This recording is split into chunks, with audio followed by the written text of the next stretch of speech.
Hey, Jeej. Hey, Chris. How's it going? It's going. Look, we're back. We're back. Like a week later. Within a week. We did it. Oh, finally. We did it. Amazing. We made this happen today. This yes, is great. We did. Awesome. What is the most millennial thing that happened to you, Jeej? We're diving right in. We are jumping right in today. Okay. So, me, like many other people, have like our comfort shows, right? Something that you can like, you've maybe watched before, or maybe you don't valued it enough, and it can kind of be like background sound. And in light of the recent scandal of it all, I have started a rewatch of one of my comfort shows, Vanderpump Rules, again. Hold on. Yeah. I knew you watched the show. You've watched it all the way through before? So I watched it during COVID. I watched it all the way through to where it was at that time. So Got it. there's, I think, 2 seasons I had never seen. Okay. So I'm doing a complete rewatch, including these 2 seasons that I haven't seen. Oh, you're going to tack it on. Okay. Gonna got tack it on. Yes. Why is that millennial? I feel like it's one of the remaining really trashy like reality TV shows that still exist in some way, and I feel like that was like the stuff I grew up on, right? Like Jersey Shore was big when I was growing up. Teen Mom. Laguna Beach. Teen Mom was on this terrible show called Next. I don't know if you remember I don't know. it. I don't know that one. The everything Bachelor branded, I Yeah. consider in Bachelor, Bachelorette. Don't want to leave anyone out. Yeah. So it's kind of one of those like maybe not so scripted, but maybe like positioned reality TV shows. And I was like, man, You're being kind. Positioned, yeah. overproduced is what I call it. Okay. Well, fair enough. But yeah, so probably the most millennial thing that happened to me this week is diving back into Vanderpump Rules. Nice. Yeah. How about you? I did our taxes this week. Did do our taxes this week. Thank you. Right up against the deadline. That was And my so fault. I don't know how millennial that is or not. But for someone who has an okay understanding of taxes and tax prep, I'm like what I assume many millennials that aren't in the accounting profession or public accounting profession are constantly just scratching our heads, being like, huh? I don't understand how this works. I paid too much to something, and so now I'm getting taxed for it. I don't get this because of that. There's all the like moving and Yeah. shaking. It is a very complicated thing, and I wouldn't be surprised if many a counterpart in our generation was like, I just do it just so I can get it done. It's basically a legal shakedown.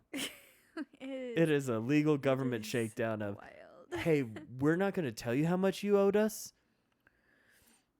We're going to let you tell us how much you think you owe us, and I'm going to tell you if that matches a number that I think that you should be paying me. Yes. Yes. Oh, man. That's a good one, Chris. You watched me do taxes for the first time. You were a witness to it. Do you remember that? Yeah. Sitting on the back porch? I was supporting you. I was cheering you on. This is before our joint tax Yes. existence Yep. together. Yes. I'd never done taxes before, and it was a place that Chris and I had worked together at, and we had gotten some like weird form that year. It's called a K1, and K1s are not common amongst the working class such as us. So I was trying to figure out what taxes were, how do I do them, really understanding now that like, oh, it's like a guess and check exercise. And I'm just, sure like, the IRS freaking out. wants to hear that. Don't audit prior to 2022. Yes, please. I tried my best. I think that's got to count for something, right? That's very millennial. Give me a participation trophy for That's doing right. that. IRS, I need a ribbon because I did do my taxes. It's true. You just think they're wrong. You just. I would like to tell you I that tried TurboTax my thinks I was right. best. Yes. Oh gosh, the worst day of my year every is year doing taxes. is doing taxes and realizing how many dollars were not my dollars. Yeah, it is a little disenchanting. Yeah, And yeah. very interesting, like considering our podcast last week about expatriating and how the U.S. government still commands you to pay taxes to it even when you live outside of the country. That was really eye-opening to be like, yeah, really, there's double taxation would be detrimental. Gotta feed the beast. Gotta feed that beast. Yep. Geez, what are we doing today? Okay, I am so excited about this episode. I'm so excited. Okay. Christopher, we are going to talk about Beanie Babies. Oh, before we do that, because I Yeah. think people don't listen all the way to the end, Yeah. I found a way to easily put things on YouTube. Oh, wonderful. And so I will more consistently put our videos up on YouTube. Fair. We don't have nicknames for people that listen to us. Everyone who listens to us as well, I'll call you right now. And so we'll do better to look at the camera. We'll do better to do some other things. But just know, more consistency, putting things on YouTube of what this podcast is. So, yes. Beanie Babies. Here we go. Beanie Babies. Okay, so again, much like Lisa Frank, I went into this being like, here's a very nostalgic, happy piece of my childhood. Mm-hmm. And then as I did the research, there's a lot of like questionable things that happened with Beanie Babies. So Interesting. sorry that I keep bringing this like weird dark edge to our nostalgia. I think everyone wants to like. So I had this discussion with y'all this week because I keep seeing this observation generally. Blink 182 got all back.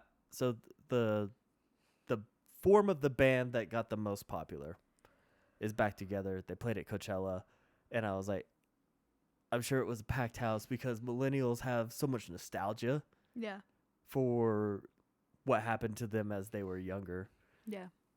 What I think is really interesting is sit there and like feeling that like little fuzzy of the nostalgia, but being like, oh, I didn't know that about this. This puts another like layer around this thing that I like, right? Yeah. Yeah. So I enjoy this. This is like our ability to do true crime out of genre. Yeah, it is a little bit. It is freaking wild. So, Chris, what are your memories around Beanie Babies growing up? Like, what was your experience? Okay, with them? I hate keeping saying that I'm old on this podcast, but yeah, Beanie Babies. I never really participated in the Beanie Baby type stuff. I remember people like falling over themselves for the McDonald's series of Beanie Babies. We'll be talking about that, yes. I remember the little hard plastic things that you put around the TY hearts on their ears to keep them pristine. Yeah. I remember just like big shops, and it was nothing but Beanie Babies. And the ones that were just like generally available, they didn't care about. And then there was like ones behind the counter, right? That were like, this one's really. Didn't Princess Diana have a Beanie Baby? Princess Diana did. Was have she a alive Beanie when Baby. she had it, No, or this was was in was memoriam commemorating? Beanie Baby? Yeah. Yeah. Yeah. Okay. Yeah. Okay. Yeah. Yeah. I just remember it was a craze, and I didn't participate at all. I guess I didn't like understand it. That's fair. That's fair. A little spoiler alert. Beanie Babies did peak in 1998. So you were High school. 16 at the time. Yeah. Yeah. Yeah.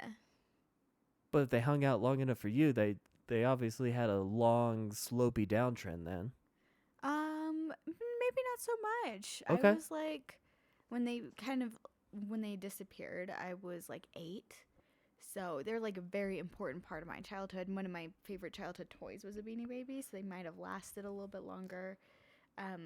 Did any of your siblings have Beanie Babies that you remember? No, not at all. Okay. Yeah, me thinking about, there may have been a Beanie Baby, but like nothing like memorable as a collection or anything like that. What it turned into for some people, right? Gotcha. No, that makes sense. So here's a place where we difference, because we went hard for Beanie Babies in the Voight household. Hard for Beanie Babies. There was a little place. What was the estimated peak quantity? Jeez. I'm gonna guess we had probably about 80 Beanie Babies in our house. Whoa. Yeah. Yeah. Probably between the 4 of us. Yeah. So we went hard for them. Was this supported or encouraged It at the parental level? I think it was a little bit of both. Okay. We had this like really cool shop in our town called Zany Brainy that was all things like think like creative kids toys. So just STEM toys? Yeah. Yeah. Okay. And so like that was we didn't have video games growing up for as long as I lived there. I know some of my younger siblings had them a little bit more. And we had like limited, if any, computer time. So we were really, really, really encouraged to do like crafts and like play. And because that was what was encouraged, it was very, like my parents were very happy to like accommodate that, right? Oh, okay. So we loved Zany Brainy, and it had, my favorite thing that I remember from it was that it had this like doll. These like little paper dolls, and you could like decorate their outfits on them. They were all ballerinas, so you could like glue some tulle around them. You could give them glitter places. They were like gorgeous, and the box that they came with kind of went out to create some sort of scene. So it was like stuff like that, right? Story like that was a little too expensive for for my childhood. It's fair. Also, there might have been like access, right? Like this was in a city, true, rather than outside of it. But Zany Brainy was the place that sold Beanie Babies near us, and so I remember on like Saturday afternoons, we would go and like we would all get like a new Beanie Baby if we had like done something as a group that was a chore, like cleaning out the garage. How much did a Beanie Baby cost, like retail? $5 to $6. $5, $6? Okay, yeah. Thanks. Or I remember like we had some neighbors that like would be like, hey, we're gonna go get Beanie Babies. Can you ask your mom if you can come with us? And so we'd like take out our allowance. Yeah, go snag a couple grab bucks. A Beanie Baby. Yeah, so we loved that. My very favorite toy ever was a Beanie Baby. It was a cat named Flip. I buried her multiple times. She's like, how many times did she die? Is that so why the many burying times. happened? Yeah. Or we would like play hide and seek with them, and so she would get buried. I don't know why.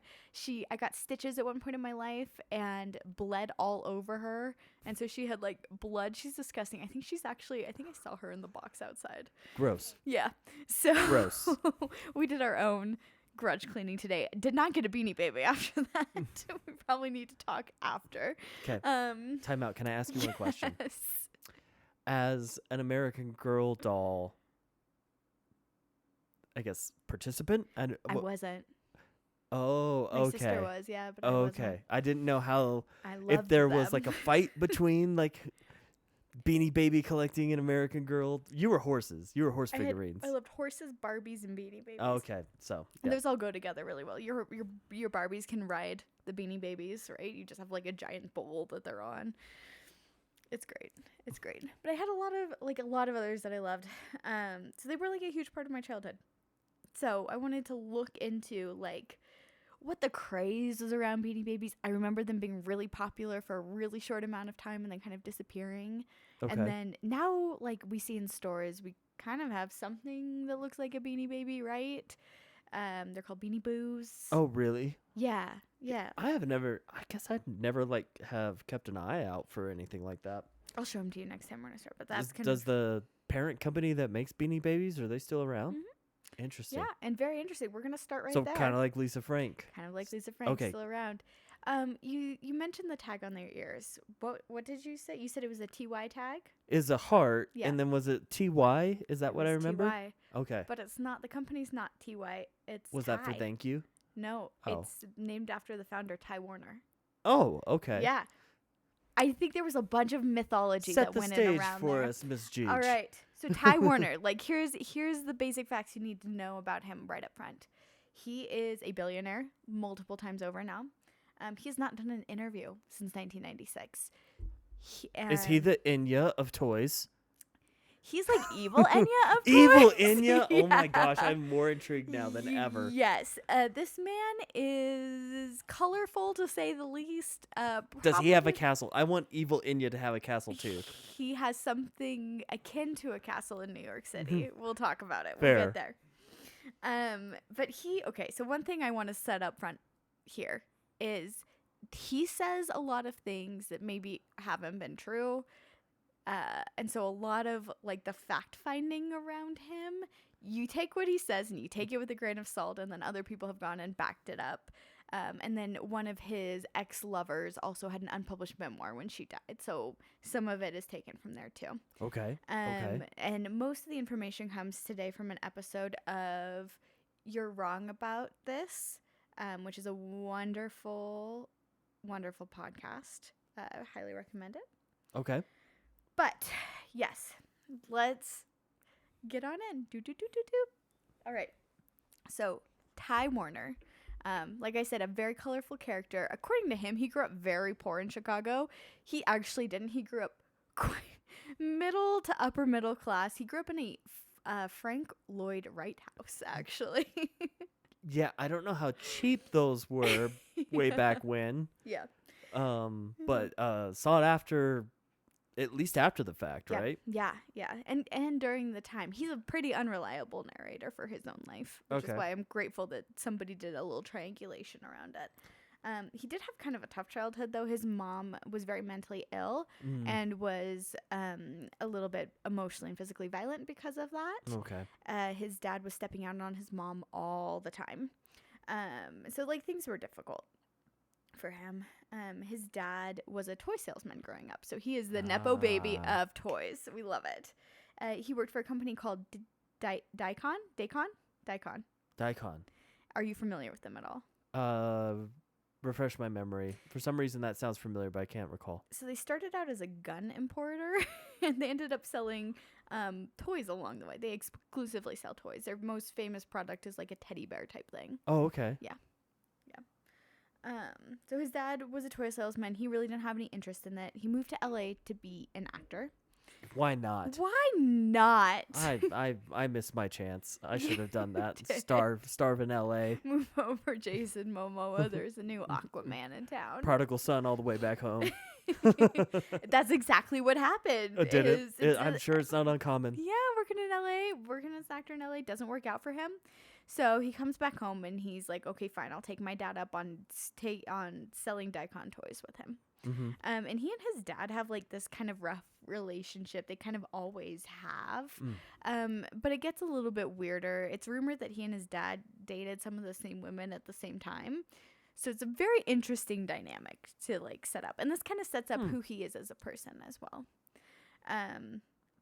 He's a really good salesman, like really good. He can sell the heck out of a plushie, but he is generally hated by everyone who he comes in contact with. Okay. Yeah. They said he's like, he has a huge ego. He's just like very prideful. He just rubs people the wrong way generally. Before Beanie Babies? This is all before Beanie thank Babies. you. He's still working at Dicon. Okay, perfect. Thank you. Yeah. But because he's good at it, the money is coming in. And as soon as it I'm hits, sure Dicon is just rewarding too, right? Yeah. It's like, it's a sales-based position. We're going to give you a pat on the back as top salesman, and it comes with whatever the stated comp, I'm sure, was there, right? Yeah. And he is not That's very subtle, validating to an ego. Just which probably feeds into the whole Exactly. people didn't like him because of his ego. But he like sees that money and he's like, I'm gonna do something about this. So he buys a bright pink car and he would show up at work in these like pink velour tracksuits. And he had like a cane and a top hat. They just like roll into the office, roll into sales meetings with. pick your poison when you're untouchable. I love this. Yeah, but it's just generally unlike people are like, ugh, nobody's like happy for him that he's doing this. Nobody's happy for him that he's selling so well. He's just an annoying ass. Okay, so he's like, okay, great, I'm good at this. You know what I think I can do? I can start a little company on the side. I'm still gonna work for Dicon. Okay. But I'm going to start a little company on the side. And this was in the 80s. So Dicon had an issue with this. And especially an issue, it was noted because he was so unliked. Oh.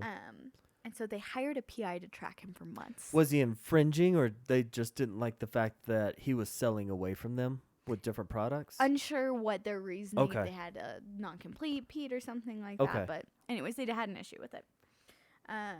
So this PI is following him for months, builds up a case, and he ends up losing his job at Dicon. So he's now in his early 30s.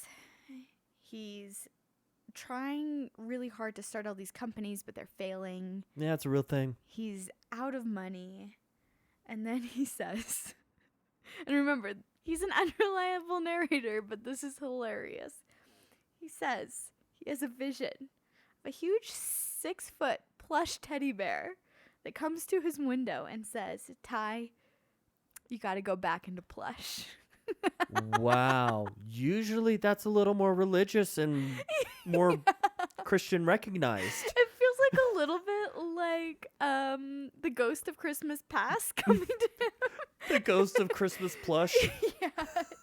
I'm being like, Ty, just go back just to rubbing plushies, his face man." with his like soft, like plushy hand. Yeah. Come back, we miss you. We miss you. Grab some Like gross. plushies. Wild.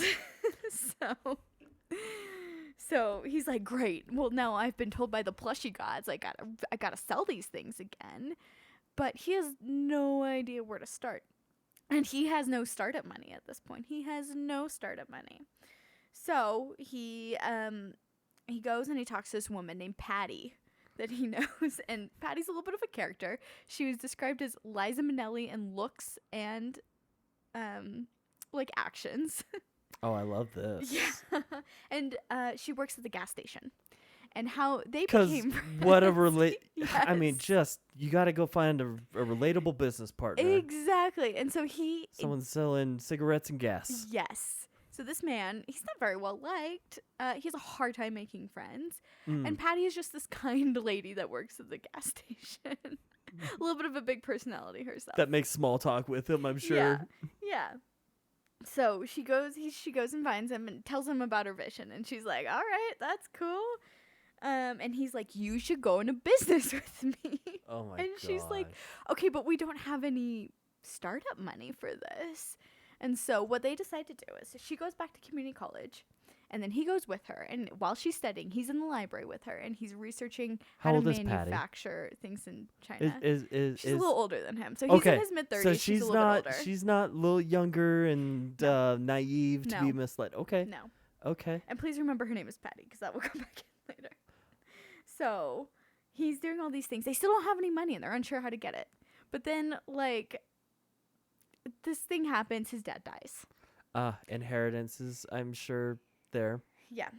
So he claims that he got $50K, and that's how he started it. He did not. He got $200K.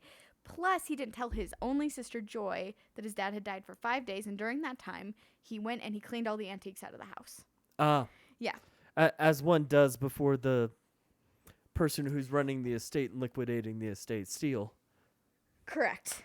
So he when I used to work in money, I saw that Did you more really? than I wanted to. It's yeah. just that. It's ugly. It It's ugly when seems mom or ugly. dad dies and the kids all come in different forms, different shapes, and Yeah. different desires for ratios of money. It's Yes. ugly. Yes.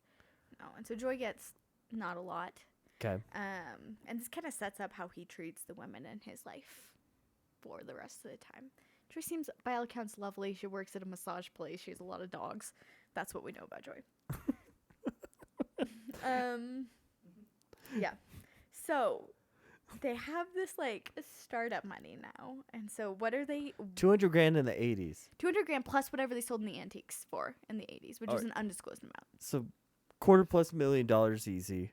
Yeah. In the 80s. In the 80s. It's Wow. a good chunk of change. Wow, I don't think you grew up that poor. So he starts making these collectible cat things. And he's very fixated from the get-go on the eye placement of the cats. And he says, and I quote, "You need to feel like it's looking at you." And he would show up in the places they manufactured in Korea. They would show up at these places that they were being manufactured in like bright clothes and boas and like fixate on the eye placement. It's not judgy enough. It's exactly. Make it more He judgy. was like, it matters so much that they're staring at you. And And at this point, he's dating Patty now. So, Well, yeah. how convenient. How convenient, right? And she says, and I quote, "It was great because it was two neurotics feeding off each other's insecurities. Sounds like a great and healthy relationship." I bet you that was amazing at first.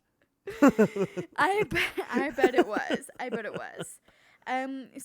So the Beanie Babies as we know them do not exist at this point still. Is this their foundation, or are they iterated from here? Yes, this is their Okay. foundation. And so here comes 1993. Their relationship is really, really rough. There was disputes about money because she assumed she was a co-founder. She did a lot of the creative work at the beginning, and remember went to college. But she didn't seed any money in, I'm sure. No, and he says she was employee number one. Ah. Yeah, so they break up, and she starts dating this new guy. They still work together. Okay. She starts dating this new guy, and Ty follows her on vacations when she's out with him. She's like having her stalked, and so she decides to quit. And she starts selling insurance. And she will be back in the story many times, so please remember, Patty. Can't stay away, Patty. Can't stay away, Patty. So right on the heels of Patty leaving, the first Beanie Baby was created. Do you have any guesses on what it was? A cat, I would assume. No, actually it wasn't. You would think the natural progression If he had from a cat collection of collection cats, yeah. figurine things to this, it was actually a frog. His name was Legs. Yeah. Okay. Yeah. So right off in 1993, they debuted 12 Beanie Babies, including one named Patty. Oh. Patty was a platypus. Patty, do you remember how Beanie Babies had little poems in their things? No, I had no clue. Yes. So inside their tags, every Beanie Baby has a little poem. Like their mattress tags that are on them? No, like the little TY, the tie Oh, tags okay, that you referenced okay. earlier, the hearts. If you open them up, it says its name, and then it has like a little poem about it. It's affordable American Girl dolls. It is. They're very cute. So you got to learn a little bit about the Beanie Babies and things, and we'll talk more about how those poems came to be in a minute. Okay. But this one was penned particularly by Mr. Ty himself, and it goes as this. Ran into Patty one day while walking. Believe me, she wouldn't stop talking. Louder and louder she did speak. Must be the reason for her extra large beak. So it was this purple platypus with a mean poem in it named Patty. It was a direct dig at this Patty that he had dated and started this company with. Okay. Yeah. So, with these 12 Beanie Babies, Ty came up with this kind of wild marketing plan. He said, you know what we're going to do? We're not selling to big box stores. We are absolutely not. I hate that. Personally, I hate it. Okay. We're only selling to small places, and they have to be displayed. And they have to be displayed, Chris, not a joke, in a way where we can see their eyes. What this man has a fixation on eyes about, I don't know. I don't understand. Who cares? He sold a lot of eye-sewn Beanie Babies. Maybe he knew. All right, so let's talk about big box in the early 90s. Yeah. I think this is maybe before like the super like sizing of retail. And so Kmart still exists, Walmart exists. Yeah, we had a Walmart. Target Supercenter exists, near us. but Target's maybe more regional than it is national. Yeah. Okay, so just big box retail. Yep. I imagine anchor stores at malls were considered Probably. big box That retail. makes Okay, sense. perfect. That helps me a ton. So they were selling to like individual Hallmark stores and like places like Zany Brainy, right? Like Yeah. things like that. So he was a little bit like very intense about that strategy. Beanie Babies were not really picking up at that point.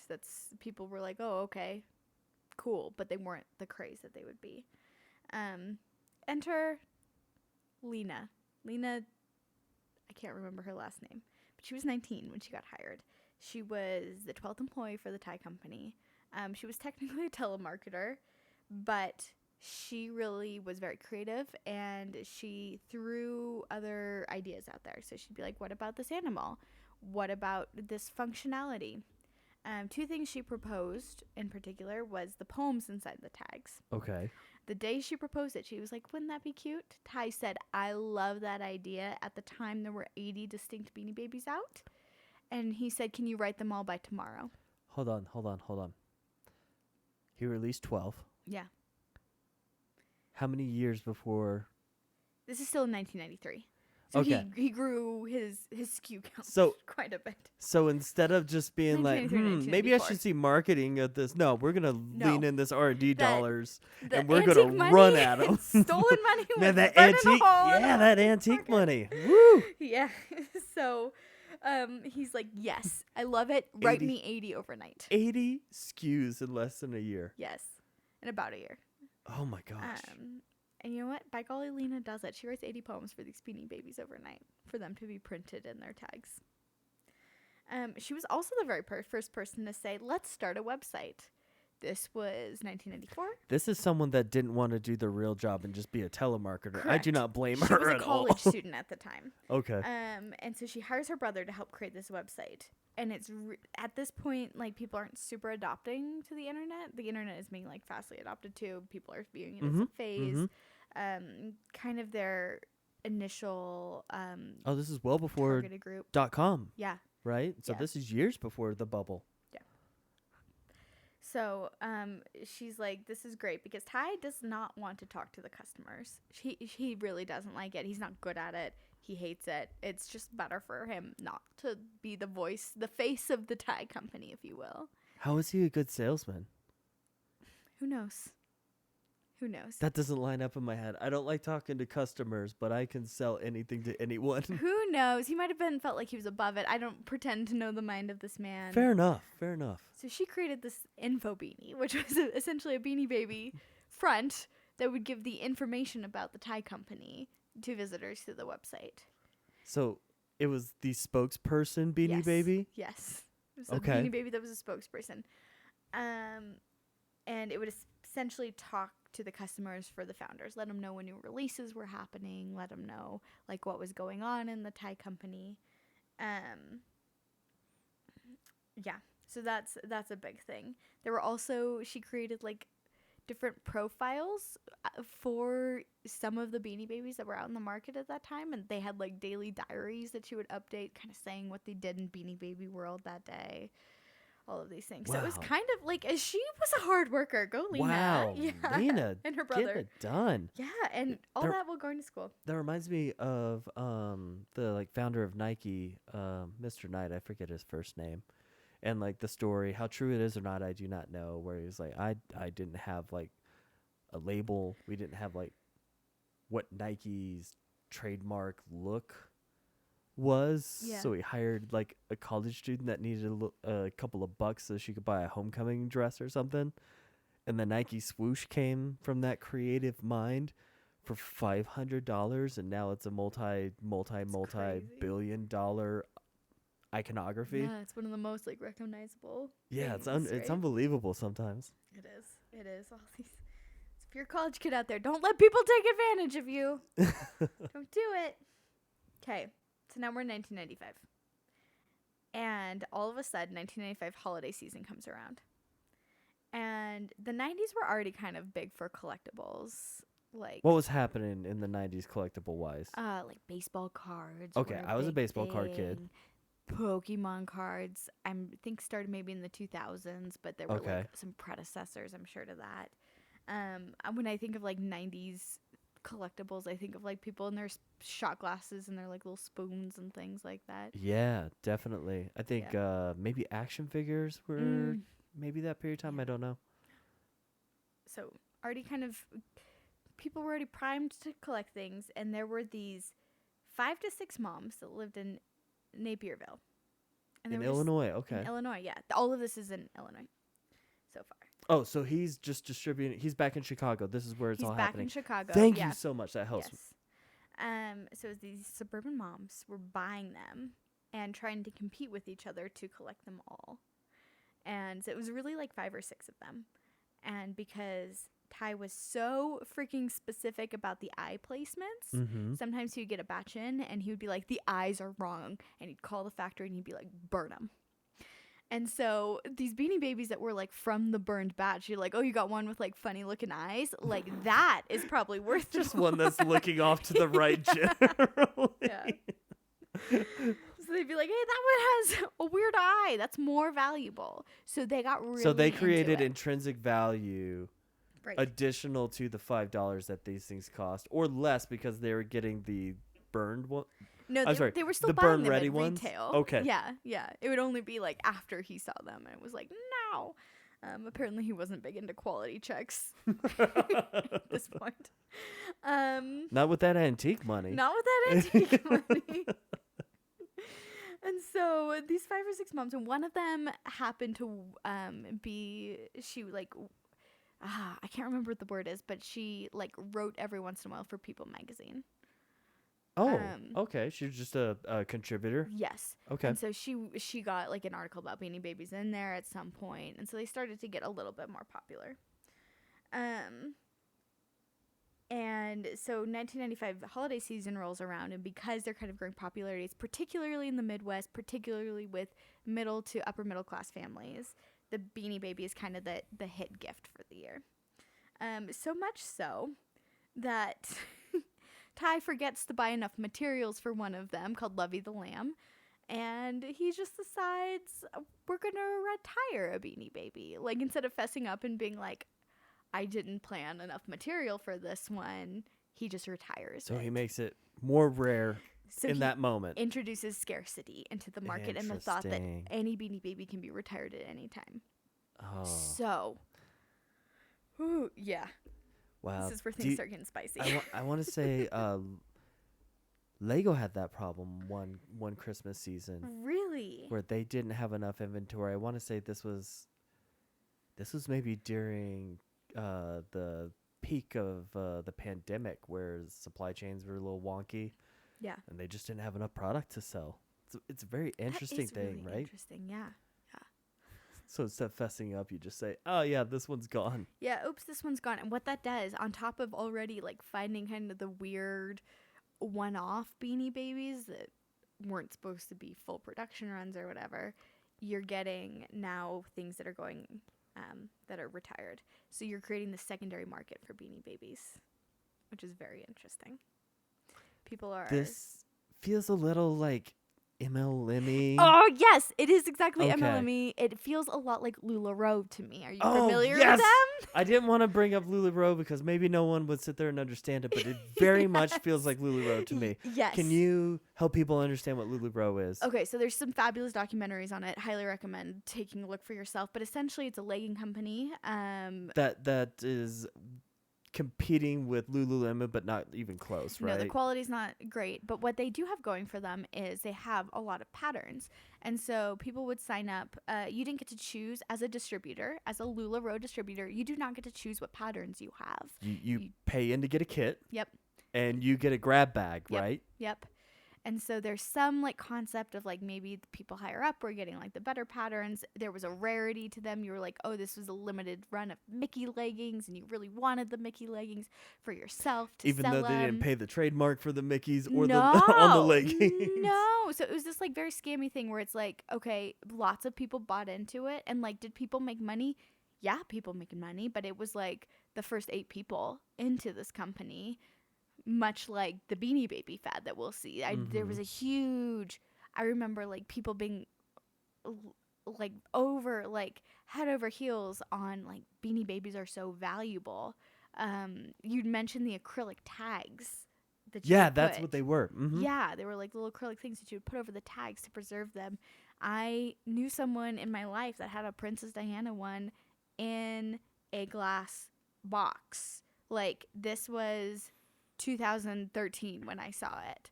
So many, many years after, and still had this hope that they would appreciate.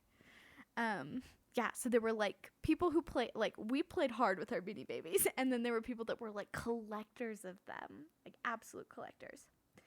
So following the trend, following that, like, that got in the Midwest, the holiday season. Fear, scarcity.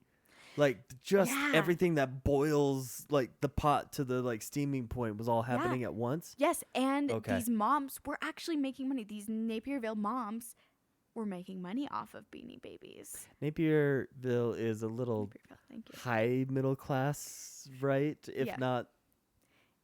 Yes. higher class suburb of Chicago. So they had lots of time, they had lots Yeah. of resources to be able to go to 50 stores and look for the rare Beanie Babies or look for these things.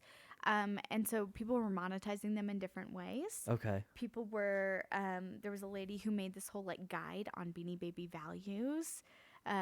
We'll talk, I think her name was Anne Marie. We'll talk about her in a little bit. Some of the people were selling their finds on eBay. This was huge. Wow. Huge on eBay when eBay started, or in 1996. So eBay started, I think, in Was 95. Just auction based. You couldn't buy now. You couldn't Nope. do anything. If Nope. anyone remembers, Just auction. it was a based. rudimentary website that let you just list an Yes. item, and you just auctioned it. There was no reserve. There was no nothing. That was old school eBay. Yes. And 1 out of every 10 sales on there was a Beanie Baby. What in the? Okay. Do you mind if I hit pause really Yes. quick? What do you think is inside our humanity that so many people latch into collecting a thing? I think there's like it's, I don't know, maybe we get like a little dopamine hit from like something new, right? Like a new stimulus in our environment. Mm-hmm. I think there might be something too that is like, oh, I completed this task or this set, and that's something meaningful to me. I don't know. What are your thoughts?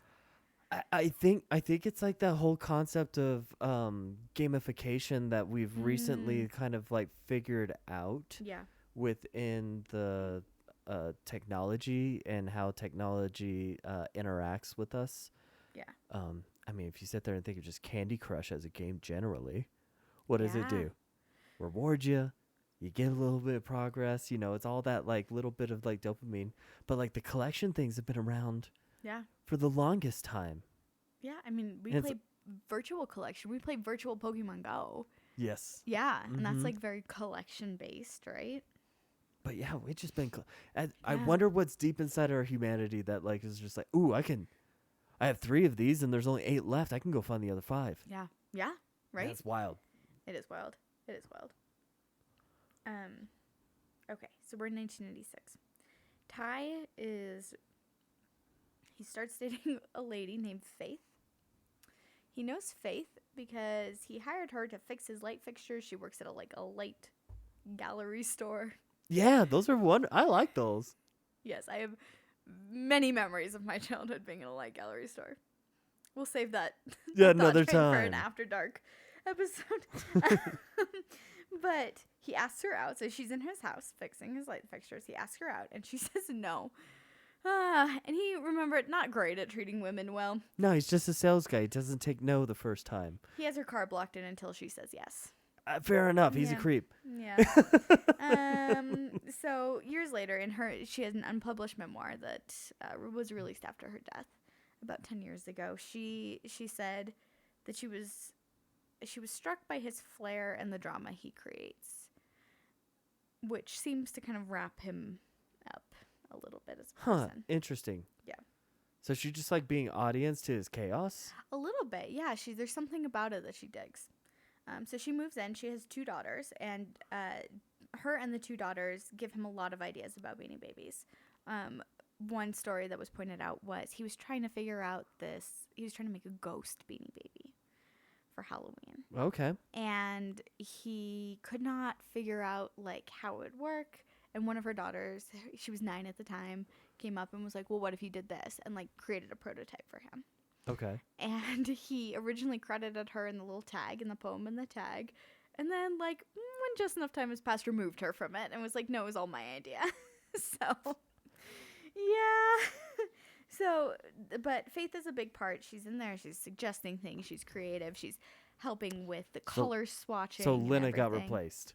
No, Lena is still very much working there. Okay, She okay. is not gone from the story. I assume Patty's getting stalked less at this point. Patty is now working in insurance, but Patty's about to re-enter the story. Okay. I'm trying to Actually, keep this all the moment. threads Yes. all the threads All in the place women, so I can yes. like be ready for it. So Beanie Babies are selling really, really well. And the secondary market is forming. And then Ty wants Patty to get involved again. So he's like, hey, you can come back. And you run Ty UK. And she's like, fine, I didn't want to be necessarily by you anyways. And so she moves to London and runs Type UK. Not a horrible gig for selling insurance. Not a horrible gig. No. So now we're in 1998. And this is the year that Beanie Babies like skyrocket rise. This is the year of the Beanie Baby. Okay, this is the peak. Yes. So secondary market has like completely formed. The value and the idea that like you could send your kids to college on what you make on a Beanie Babies has formed. It's very much in the zeitgeist. There are everyone is referred to as like moms, and this is a podcast that like very much like tries to get facts true and doesn't just generalize. They were like, it was suburban moms driving this. So suburban moms are showing up and they are like waiting around the corners of their like local Hallmark stores for like the chance to buy a Beanie Baby that they don't have now. Ty is like, I still have my main values, which is I don't sell at big stores and I won't license anything. Like, these are my creations. I'm not going to say, hey, I'm going to make a Mickey Mouse Beanie Baby or something with that. It's not a horrible approach. No. He's also says he won't do a cartoon, which like a la Trolls, I was like, oh, there was a lot of precedence during that time for like an action figure or some sort of toy turned cartoon, right? He-Man? Oh gosh, I love me some He-Man and some G.I. Joe. Little Chris loved He-Man and G.I. Joe. This reminds me, and this is a different conversation for another time, but the Christian Vegetable cartoon, VeggieTales. Oh my! VeggieTales. That story like blows my stinking mind, and this sounds a little like it, right? Where it's like, no, this is who we are, and then it turns a little bit. Yeah. No, VeggieTales is fascinating. I would love to do an episode on that. So, but this website is now out of control, right? Like, people are embracing the internet, and so people are logging on like multiple times a day. eBay or his native like website that Lena has. Okay, perfect. Is set up for him. People are like logging in multiple times a day to like check out the info bear, see what new drops are planned, where they're going to be planned. And Sweet Lena is still in college and is just updating this website between classes. Her entrance pay was $12. And that was awesome back then, ish. Still being paid $12 at this point. Definitely should have gotten a free Beanie Baby at least. She absolutely should have. And at this point, there are no like class. For so long, it was like very much middle class and then upper middle class. That was the demand for here. Now everyone wants. I'm sure Ty's holding 100% of the equity because he keeps shoving everyone out. That's creative. He is the only board member. Yeah. Yeah. So, and everyone, like I said before, kind of is like, if you get enough Beanie Babies, then you can monetize it. Somehow, some way, these Beanie Babies are going to be our future, our savings, our everything. It's kind of how I feel about crypto, is like crypto is the Beanie Babies of now.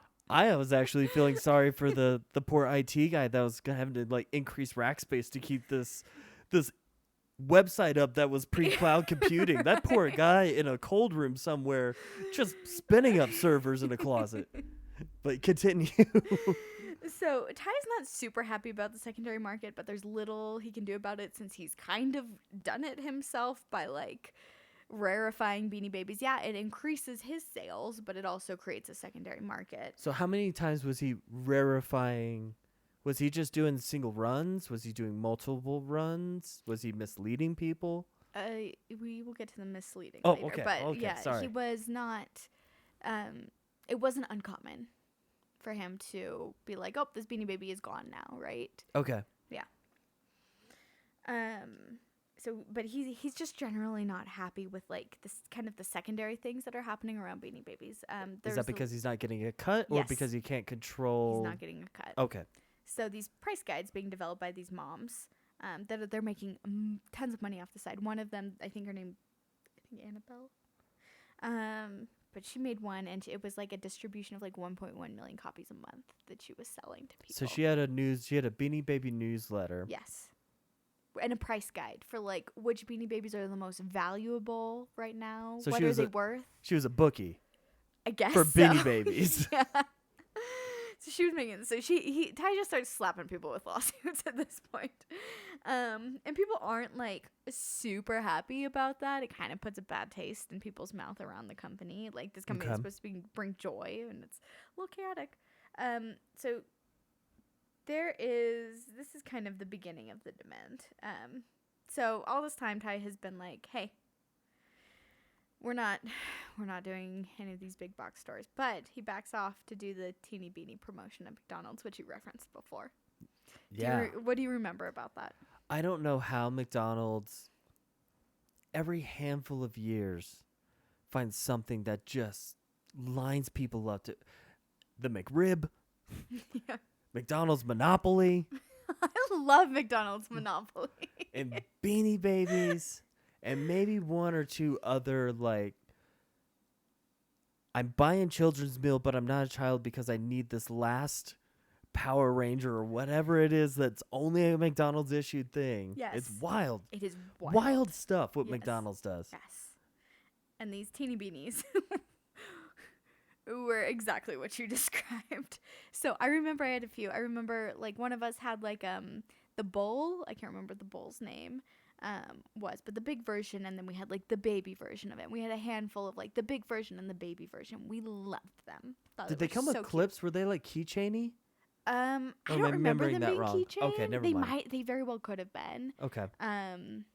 But yeah, they were just like little mini versions of them, and so they were small, and that the reason for them being small was like he wanted to keep costs low, obviously, and they wanted to retain the value of the original products. But now everyone is collecting Beanie Babies. Like, people that were like on the fence about collecting Beanie Babies are now like, I want these things. So things get a little bit out of control. There are mobs of people trying to get them. There are news articles. I watched this one where this like kid is like, my stomach hurts, because he had been eating so many Happy Meals. They're like interviewing moms driving from like McDonald's to McDonald's to McDonald's trying to find all the Teeny Beanies. And the kids are just complaining they're not having fun anymore. And then I could not find this footage, but it was described. There's news footage of a helicopter over a highway where a truck had lost some Teeny Beanies. Like, they had fallen out of the back of a truck. There were these moms. Were there just minivans and station wagons everywhere? Let's see, late 90s? Yeah, minivan station wagons. Yeah. They're full and stopped on the highways, and they're sending their kids to go, like, fight other kids. It is Kid Thunderdome, my dream. To Kid fight Thunderdome over these Beanie Babies. So, yeah. Teeny Babies, huge success. They did kind of dilute the market, though. And that's losing control over his, like, initial vision is kind of, this is where things start to, like, quiet down market-wise.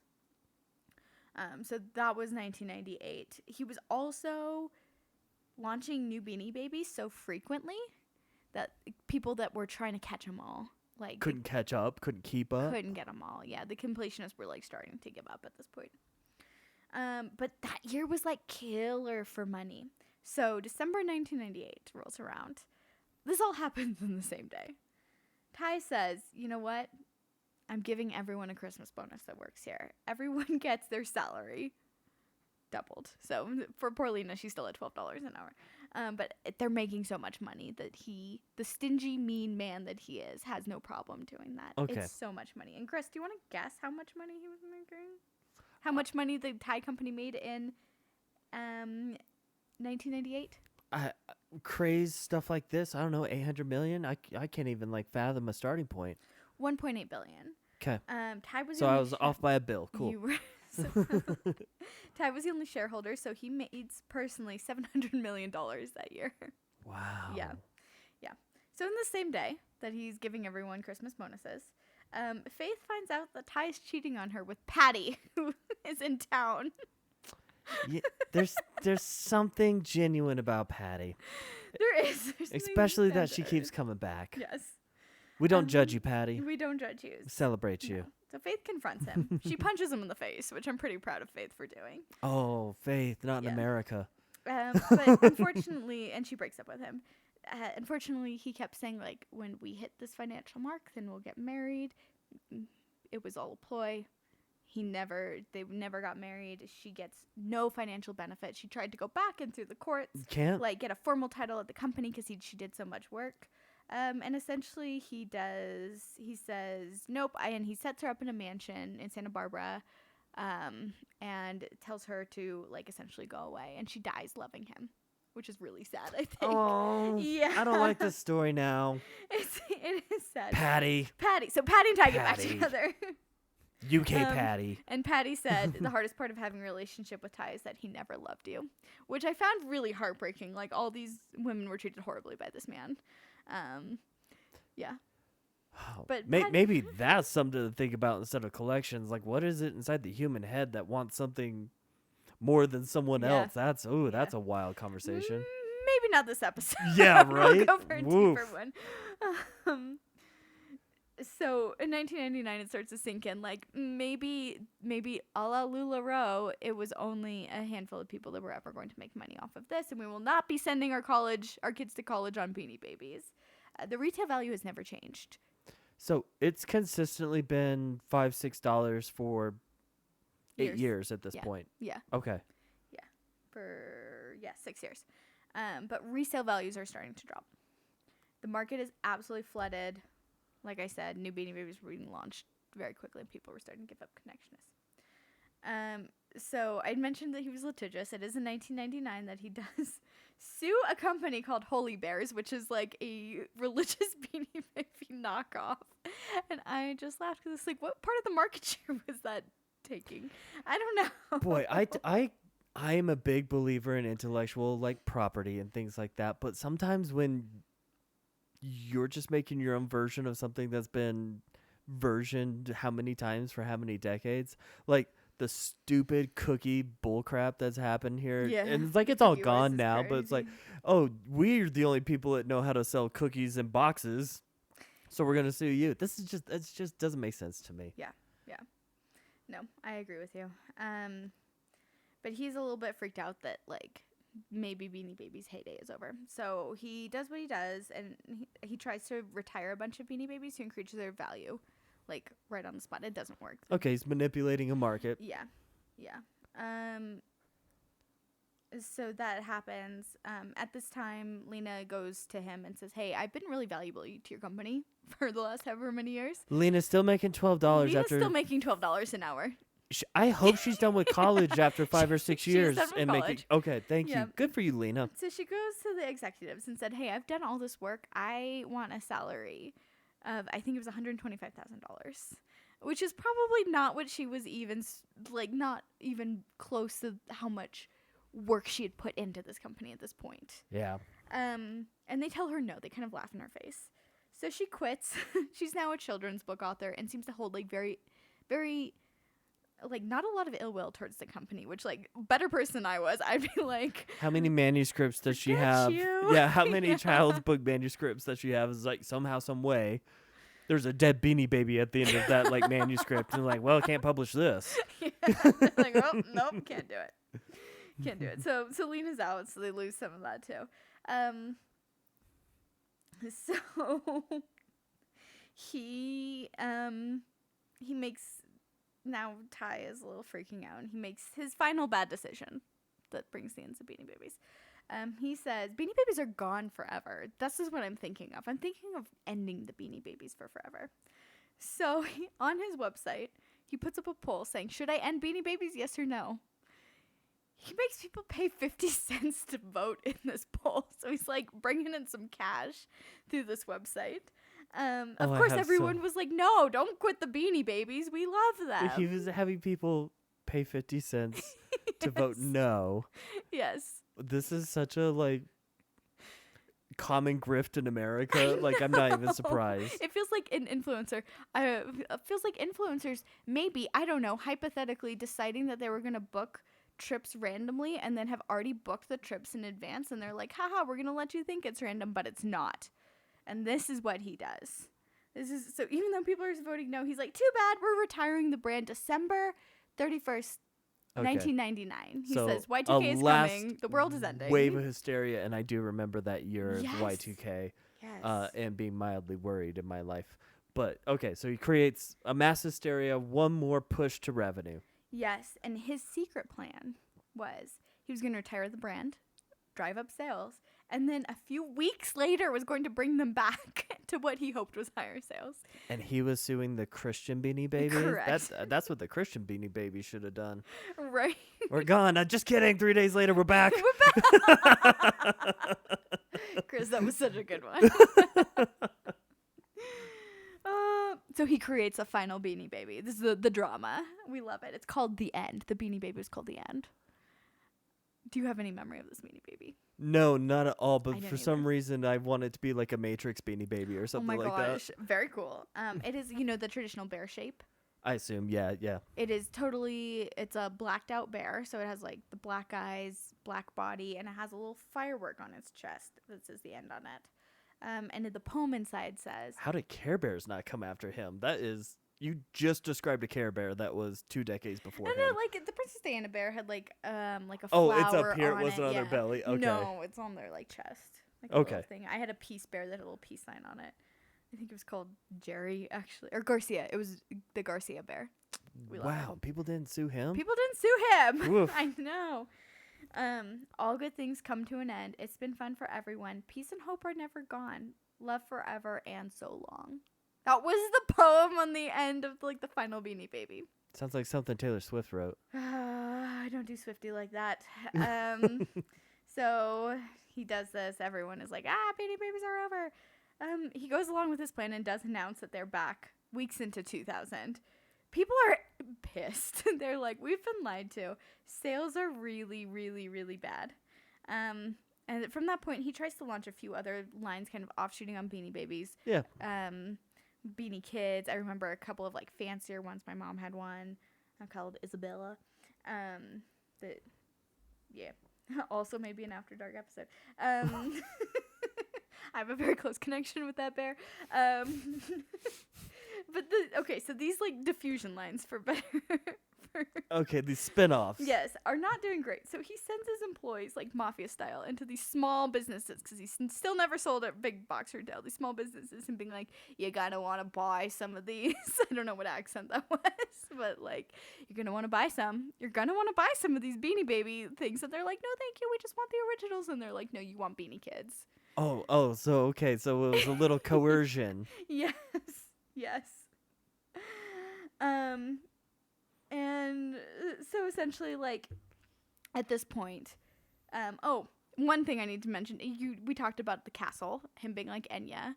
He decides that, like, maybe he should put his money somewhere else, besides Beanie Babies, like a longer term investment. So he buys the Four Seasons in New York, and he still owns that to today. So Not a that's horrible choice. I'm sure that does well. Yeah.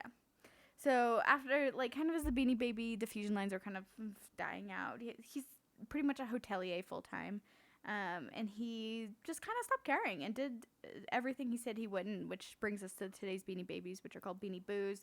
They sell at every big box store. Like, they sell them at Harmon's, which is our local grocery store. Okay. They sell them everywhere. He does like licensing. You can go get like a Paw Patrol Beanie Baby. You can get. Does he do it, like or that.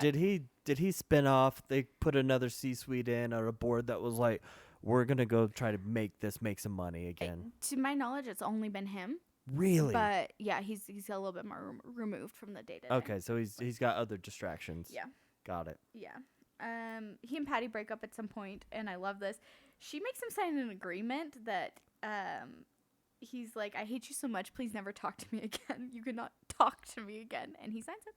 So apparently he and Patty have not been speaking. I hope Patty got paid. She did not. She did not. I will pretend I didn't hear that and Yep. hope that Patty got paid. Yep. She came back twice. He was in court for a while. He had $100 million in Swiss banks. That could have put him in prison for 5 years. Instead, he got 2 years on probation due to his embarrassment in the press. So it just shows White collar crime in America. Yeah. He's now 78 years old. He still owns the Four Seasons.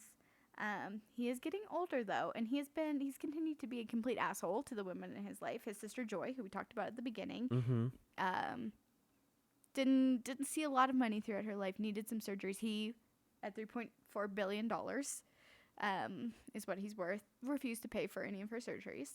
But now he's not looking so good. Looks like he's gonna die, and his sister Joy is going to inherit the $3.4 billion. Really, he was cool enough to let it like fall to her. I don't know. I don't know if that's what happens when cool you enough. don't have heirs or you don't have like a family or anyone you really treated well your whole life.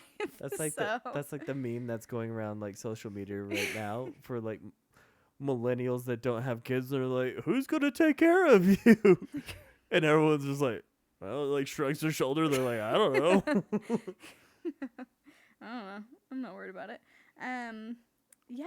So that kind of brings us to where Beanie Babies today. And I did want to close this out with Chris. I looked up thecrazycouponlady.com had an article on what is the most valuable Beanie Babies to right now. They are the original 9.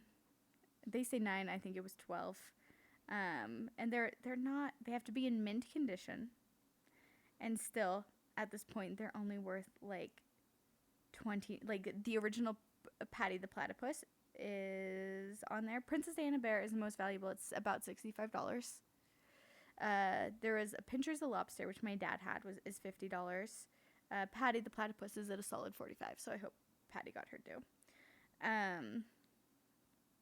Yeah, and Snip the Cat, which I had, is also on that list for $16.50. If only I had kept Snip the Cat, who was Flip's sister, and not also buried Snip the Cat, could have made $17, Chris. I know. Every once in a while, I think about like my old baseball cards. Yeah. I sit there and think, I wonder where they went, because I'm pretty sure that they were in a box somewhere, and then I lost track of them. But as a kid that didn't play baseball, but all of his friends played baseball and had baseball cards, so I definitely want to be included in that group. Absolutely. I had baseball cards. It was a really easy gift for like a parent to like get you like, oh, you're into this? I can pick these up for like $1 or something like that, and you'll change your behavior. Yeah, here you go, right? I remember I got like when they used to, I don't know if they still sell them, but like the entire like season, every single card, like the whole run of that season, they sold in a big like box. Oh, cool. And I had a handful of those from like the early 90s when I was a kid. I can't even imagine like what that is anymore. Yeah. But what's so funny about like these secondary markets, it's all like intrinsic value. It's all like what someone's willing to pay. Exactly. Something that on this podcast I was listening to broke my heart is like the host and the guest that was on it kind of talked about Beanie Babies, and like Beanie Babies were around us, but a lot of us didn't play with them, right? Because they were perceived to be this valuable. And that like broke my heart a little bit, because I was like, I freaking loved them. I loved just being destructive. We had a laundry chute that we would like put the Beanie Babies all down in, and then we would have to like tie stuff together to like rescue them out of the chute. And so I'm just grateful that like I had a childhood where we freaking played with all toys. of them. Yeah, and so I hope that was you with the baseball cards. You played with, might not know where they are now, but you played with them. Yeah, we traded a lot. It definitely like was a lot of fun time with my young friends, like elementary school, like fun. Yeah. But what we enjoyed playing together, and this is for another episode, G.I. Joes and Teenage Mutant Ninja Turtle craze. Ooh. I lived through the real time Teenage Mutant Ninja Turtle craze, and we had the action figures, and we played every scenario that you could think of in a further out suburban neighborhood, is how I'll call that. We were on the edge of the sprawl, just playing Ninja Turtles, right? And playing with them, right? Not like holding them in a box and hoping that someday someone would think it's worth more than I bought it for, right? Yeah. No, I love that. That I would love for you to do a nostalgia episode on that for us. No, I think I'll sound like a little creepy, because we also had access to fireworks as kids, so fair enough. Toys and fireworks came together quite often. You were Sid from Toy Story, is what I'm hearing. Oh, this was great. I love getting the additional effects for something that's really light and fluffy and it's like really easy to remember, and you're like, ugh. Yeah, this whole other world. I mean, good for you, Ty, but not a fan, right? Yeah. It's very interesting. I love that you gravitate to these topics, because my mind doesn't ever come here for episodes, and now I'm like, maybe I should find something a little bit lighter to talk about. No, I appreciate it. It's the balance, Chris. It's the yin and the yang. It's the flow and the go. Yes, I like that. Anything for the people, Gigi? Oh, we love you all. Thanks I had an abnormal amount of people tell me to my face this week that they listened. And I really appreciate that. Thank you for everyone that listens, whether we know it or not. Thank you for everyone that like laughs. Thank you for everyone that is just around. We appreciate you. And thank you for girl that came and found Jillian at a Taylor Swift themed event last night that remembered her from a year plus ago. Taylor Swift themed event, doesn't know who she is. Not a year plus ago. This was recently. This was like January maybe. Oh, okay. I thought Yeah. this was when you went to Kate's thing. Oh my gosh, maybe it was. Yeah, it was. And that was a while ago. We weren't married, or we were barely married at that time. So regardless, I hope she finds you again. That's crazy. Exactly. All right. All Very right. fun. Thanks, everyone. All right, bye. Bye.